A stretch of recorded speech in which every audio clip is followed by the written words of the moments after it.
Welcome back to the Within podcast. We've got your co-hosts here, Nikki Wallace, Allie Payne, and Heidi Butoff, all in studio. So we're excited to have a different setup this week. But today we're talking about organizational audits. How we get started. Yeah, how you get started. So lots of times we have organizations reach out to us for a specific thing, like they want an engagement survey, or they want to do a wellbeing program, or they want, a human resource audit or something. And we believe before we come to you as an organization with an answer, we really need to understand who you are. So we do an organizational culture exercise, and that really helps us understand who you are, who your people are, what your people need, kind of all the things about your organization before we start just throwing more stuff at you. So let's figure out, how do we understand today and maybe what you think you need, and then actually what your people might think you need. And then, how do we move forward? And what do you have? And what do you have? Yeah. That's like the biggest thing. Yeah. Like what's already there. Yeah. So we start with the framework, right? What we think kind of helps ask the right questions to get some of the responses that allows us to get to better know the business leaders, the business. What are you in the business of doing? What's your longer term vision and so forth? But once we get that data back, it then allows us to even ask more pointed questions, if you will, or questions that have piqued our interest or curiosity that then kind of get us going down a path that may or may not be the very thing that the leader thought that they needed. Yeah. Right. And so whereas we want to honor what people believe they need for their organization just based on hearsay or their business groups that they're in, or they hear other business leaders or organizations doing it. Sometimes it's not the right time or the best thing to be doing for your organization at that particular moment. And so that's why we like to just come in and really kind of dive a little bit deeper. It's kind of like sitting around the dining room table and just kind of having those honest conversations. Because I think our end goal, when we think about working with an organization, is really making them that employer of choice, and helping them with that employee value proposition to attract, engage, and retain their employees differently than their competitors or the organization down the street that could be taking, the same kind of talent that they're trying to get. And so that's why we just think it's a good place to start. Mm-hmm. And oftentimes it's something we do throughout, it's not just a one and done type of thing. And so while we call it an exercise, it's really kind of that starting point. And it just kind of helps us feel as though we're part of the organization too, in coming up with the solutions and also then how to implement them with the employees and so forth. So it's just a way to get started. Yeah. So if you break it down, it's relatively easy. It's kind of like what I would consider kind of three things that you need to do. One, of course, is getting your leaders all on the same page. So, are your leaders thinking about the same thing when it comes to your work-life balance? Are they thinking about from a leadership development standpoint? Because, every employee is asking about how are you developing me? We also want to make sure we understand your environment. And then, of course, sort of like, what's your purpose? So what's your purpose in your organization? How are you driving your purpose? How are you driving your values? How are you using your values? And then also, does your brand on the outside match your brand on the inside? So that's sort of step one.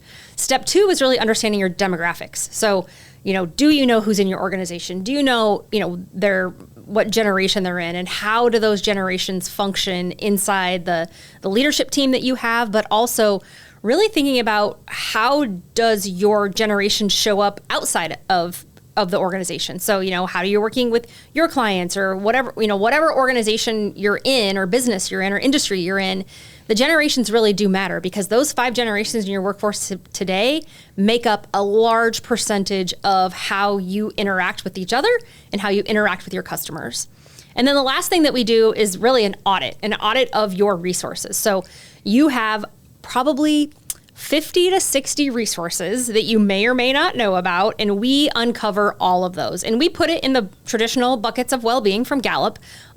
We do that because it's just easier to catalog them and really get an understanding of A, what do you know you have, and B, maybe what you don't know you have and you're actually probably paying for, and then C, do your people know that you have all these amazing resources? And then how are you communicating those resources? So those three those three exercises, I'll call them, really help us determine like where you're at today and what do you need to do. Mm-hmm. And from there, we could do listening sessions. We could do focus groups. We could do key stakeholder leadership interviews to make sure the leaders all understand it. But we're not coming in with a solution to tell you about all of the things that you do. We're coming in and saying, here's where you're at today. And you might want to go a different direction, or you might want to stay in the exact same direction, or you might say, wow, I never realized that, mm-hmm. and I probably need to do a better job of, communicating something. Or I have an HR team that is super overworked and they can't even add anything more to their plate. And so it really gives us a much better, more clear idea of where you are and then where you want to go. Yeah, and it might come across as a little bit of a challenge at times to the business leaders that we're working with, because when we bring in our perspective and our expertise, we might be asking the questions that they'd never thought of. Mm-hmm. And sometimes and sometimes that feels like a bit of a challenge, but we're really just working on the best interests of the organization where they're trying to go, right, versus just doing maybe what's always the traditional things to do, and kind of raising them up, raising their standard, if you will. And so sometimes it might feel a little bit of a challenge. And we're okay with that, but again, we wouldn't be doing our roles if we weren't sharing that expertise and perspective and asking the questions that maybe they weren't thinking about. Yeah, and some of the things that come out of it are things like maybe you should do a culture assessment, because we really don't understand where your culture is, and you want to improve your culture, but either your culture is not that bad or it's really bad and you need to figure out what to do, and that will help us get where to go. Might be an engagement survey. So maybe we should be asking your people more questions about how they feel and are they engaged in the work that you're doing. It could be listening sessions, like I talked about earlier. Like, definitely listening sessions are something we do a lot with clients, because employees want to be seen, valued, and heard, and those listening sessions open up that avenue to start feeling like you are actually taking what they need and want and putting it into action. Mm-hmm. It could be that you need a better communication strategy because you're not communicating all the resources that you have, or a mentorship program because you've got a lot of young talent that needs to get ready to step into these roles of these people retiring. And so, the solutions could be very different than what you might have come to us for, but we believe taking a step back and really understanding what that looks like is a way better approach than just going right to solutions. Mm-hmm. I agree. And the other thing that I would add to that is because of the culmination of the data that we've gathered through, as you set up, kind of those three different exercises and knowing the people, we may even be asking you why you're doing something that you're already doing. Because maybe it isn't of value to your employees, and instead of adding more to the plate, we might even just be encouraging you to stop doing something that you've been doing for years, and it's just not of value to the employees as they stand today. Yeah, very true. So when people come to you for like the culture, employee engagement, kind of all of that, what size of organization does this usually, like, to me, it kind of sounds like a lot, right? But like I think every organization, no matter what size, has all of this, and yep, it's just like, are they utilizing it or not? But in general, what are the sizes of organizations you're generally seeing? Yeah, we've worked invest in this. Yeah, I think every organization has invested. It doesn't matter their size. It's really more about a question of, are they getting what they need out of their talent? Yeah. But also, we've had clients that have 20 employees all the way to 50,000 employees. Most of the work that we do is in that middle market space. So small to middle market tends to be what they need, because a lot of larger organizations have big HR teams where someone on the team could do these types of things. Mm-hmm. And then we might just come in there to be an outside expert, yep, to provide, some consulting hours for that particular project. But it doesn't...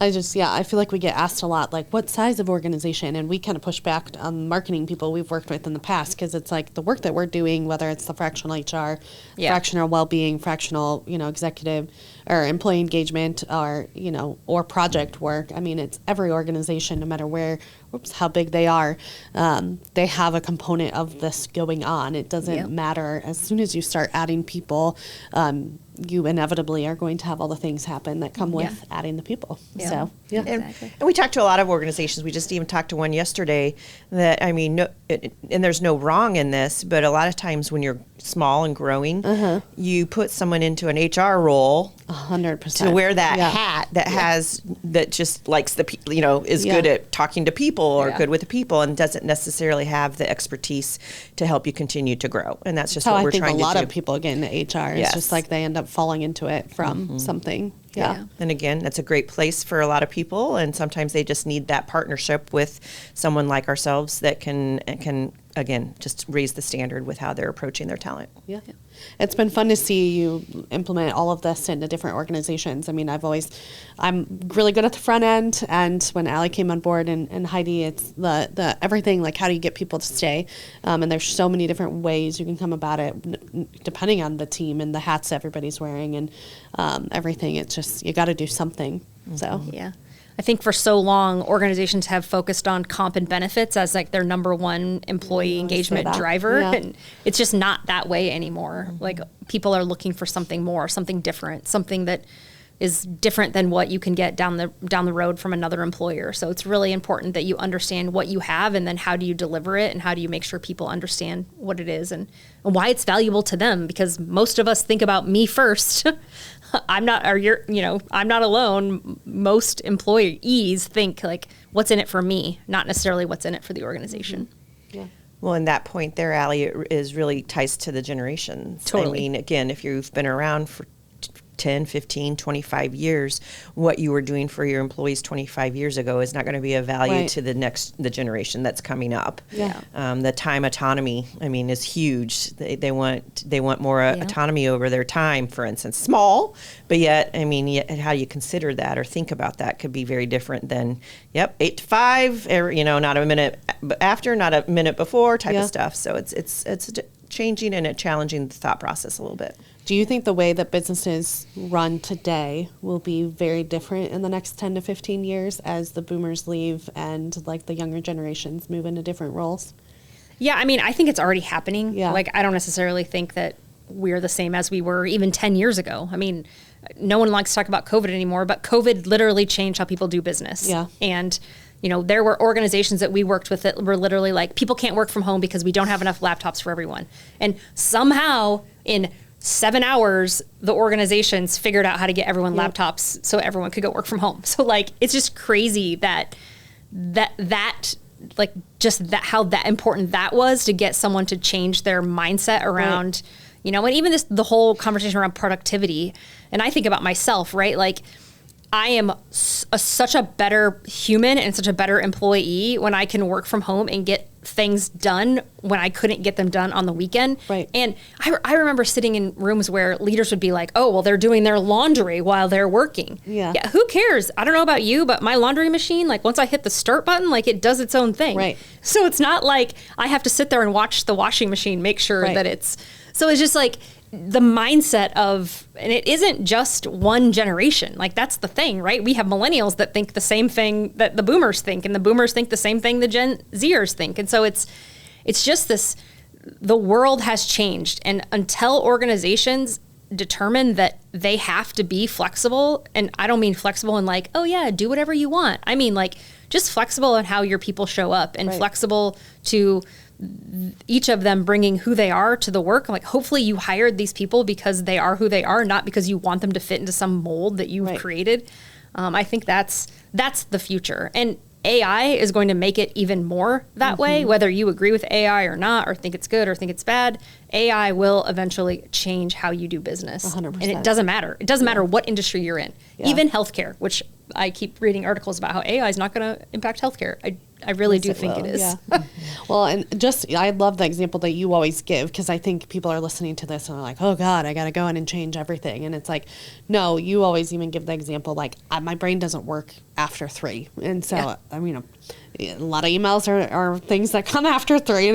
We're going to Minnesota instead of Des Moines on invites. But, I think it's as simple as like, just understanding, like, we talk about it with the potential within too. Like what is happening in that person's life, and maybe a flexible, like changing 1/2 hour or 1 hour of their workday could make all the difference to how that person performs during the day. So I don't want people to think like, oh, they're going to come in and change everything we do. And it's like, no, usually not. It's just having a different thought process around how it's done. So, and being open. That's being open to just, oh, someone else has a different like thought process. Oh, wow.